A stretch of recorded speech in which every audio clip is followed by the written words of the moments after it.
Hi, welcome to Kovai cooking. இன்றைக்கி நம்ம சேனலில் என்ன பார்க்க போகிறோன்னா 90s கிட்ஸோட பால் ஐஸ்கிரீம் தான். எப்படி பண்ணுறதுன்னு பார்ப்போமா? ஒரு பாத்திரம் வச்சு அந்த பாத்திரத்தில் நல்லா கெட்டியான பால் சேர்த்துக்கலாம். இதில் எந்த தண்ணியும் கலந்துடக்கூடாது. பால் நல்லா கொதித்து லைட்டாக சுண்டி வரணும். 1 டேபிள் ஸ்பூன் கார்ன்ஃப்ளவர் மாவு, கொஞ்சம் தண்ணி ஊற்றி இதை நல்லா மிக்ஸ் பண்ணி எடுத்துக்கலாம். பால் எதுவும் அடி பிடிச்சிடக்கூடாது. அப்பப்போ நல்லா கலரி விட்டுக்குங்க. பால் கொஞ்சம் நல்லா சுண்டனோன்னையும் 3 டேபிள் ஸ்பூன் பால் பவுட்ரு சேர்த்துக்கலாம். தேவையான அளவு சர்க்கரை சேர்த்து நல்லா கலரி விட்டுருங்க. இது இன்னும் நல்லா கொஞ்சம் கொதிக்கட்டும்.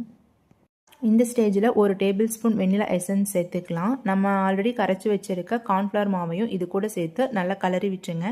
இன்னும் கொஞ்சம் கெட்டியாகும். ரொம்ப கெட்டியாகணும்னு அவசியம் இல்லை. இது கரெக்டான அளவு. இதை லைட்டாக ஆற வச்சு ஐஸ்கிரீம் மோல்டில் இப்போ நம்ம ஊற்றி எடுத்துக்கலாம். 10 மணி நேரம் ஃப்ரீஸ் பண்ணி எடுங்க. அவ்வளோதான், நம்ம 90s கிட்ஸோட பால் ஐஸ்கிரீம் ரெடி. இதை அப்படியே எடுத்து சாப்பிட்டு பாருங்கப்பா, அப்படி இருக்கும். என் சேனல் உங்களுக்கு பிடிச்சிருந்ததுன்னா சப்ஸ்கிரைப் பண்ணுங்கள். தேங்க்யூ.